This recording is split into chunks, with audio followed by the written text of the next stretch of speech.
11 ستمبر 2001 کو صبح کے وقت 19 دہشت گردوں نے ایسٹ کوسٹ کے 3 ہوائی اڈوں بوسٹن کے Logan international airport, Washington D C کے ایسلٹ انٹرنیشنل ایئرپورٹ اور نیو جرسی کے نیورک انٹرنیشنل ایئرپورٹ پر سیکیورٹی کے ذریعے باکس کٹر اور چاقو اسمگل کیے اور کیلیفورنیا کے لیے صبح سویرے 4 پروازوں میں سوار ہوئے۔ چونکہ طیاروں میں طویل بین البراعظمی سفر کے لیے ایندھن لدا ہوا تھا، ٹیک آف کے فوراً بعد دہشت گردوں نے 4 طیاروں کی کمانڈ کی اور کنٹرول سنبھال لیا۔ 8:45 پر 20,000 گیلن جیٹ ایندھن سے لدا ایک امریکن ایئر لائن کا بوئنگ 767 نیو یارک شہر میں ورلڈ ٹریڈنگ سینٹر کے شمال ٹاور سے ٹکرا گیا۔ اس کے اثرات نے 110 منزلہ فلیگ پوسٹ عمارت کی 80ویں منزل کے قریب ایک خلا چھوڑ دیا۔ جلتا ہوا سوراخ فوری طور پر سینکڑوں افراد ہلاک اور سینکڑوں مزید اونچی منزلوں میں پھنس گئے۔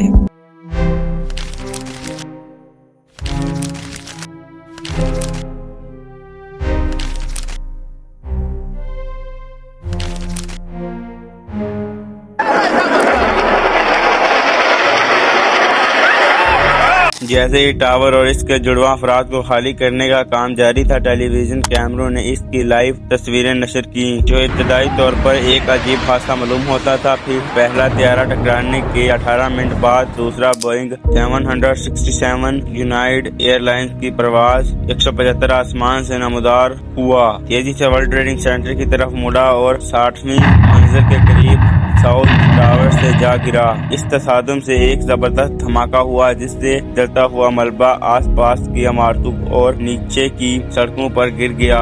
جب لاکھوں افراد نیو یارک میں رونما ہونے والے واقعات کو دیکھ رہے تھے، امریکن ایئر لائن کی پرواز 77 نے واشنگٹن ڈی سی کے مرکز کے اوپر چکر لگایا، اس سے پہلے کہ صبح 9:45 پر پینٹاگون کے فوجی ہیڈ کوارٹر کے مغرب میں گر کر تباہ ہو گیا۔ بوئنگ 757 کے ایندھن نے ایک تباہ کن آگ کو جنم دیا، جس کی وجہ سے کنکریٹ کی ڈھیکل عمارت کے ایک حصے کی سیاحتی تباہی ہوئی، جو کہ امریکن محکمہ دفاع کا ہیڈ کوارٹر ہے۔ سبھی نے بتایا کہ پینٹاگون میں 125 فوجی اہلکار اور عام شہری مارے گئے، ساتھ ہی طیارے میں سوار تمام 64 افراد بھی شامل تھے۔ امریکن فوج کے عسکری مرکز پر دہشت گردوں کے حملے کے 15 منٹ سے بھی کم وقت کے بعد نیو یارک میں دہشت نے ایک تباہ کن موڑ اختیار کر لیا، جب ورلڈ ٹریڈنگ سینٹر کا جنوبی ٹاور گرد و غبار اور دھوئیں کے بڑے بادل میں گر گیا۔ فلیگ پوسٹ عمارت کا سیاحتی اسٹیج، جو 200 میل فی گھنٹہ سے زیادہ کی ہواؤں اور ایک بڑی روایتی آگ کو برداشت کرنے کے لیے بنایا گیا تھا، جلتے ہوئے جیٹ فیول سے پیدا ہونے والی زبردست گرمی کو برداشت نہیں کر سکتا تھا۔ صبح 10:30 پر جڑواں ٹاورز کی شمالی عمارت گر گئی۔ گرنے کے وقت ورلڈ ٹریڈنگ سینٹر کی ٹاورز میں موجود صرف 18 افراد زندہ بچ گئے، زیادہ تر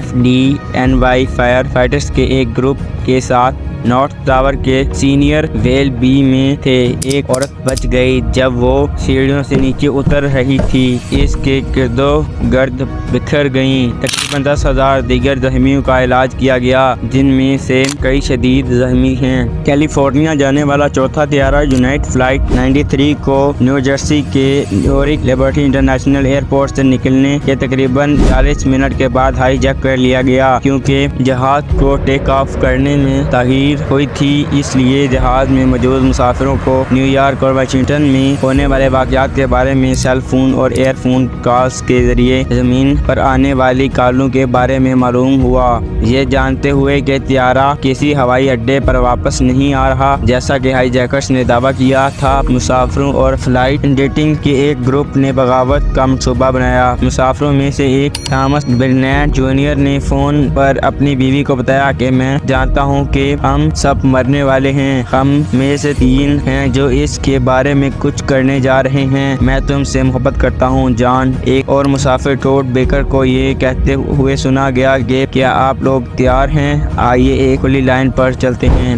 9/11 کے حملوں میں کل 2,996 افراد مارے گئے، جن میں سے 4 ہوائی جہازوں میں سوار 19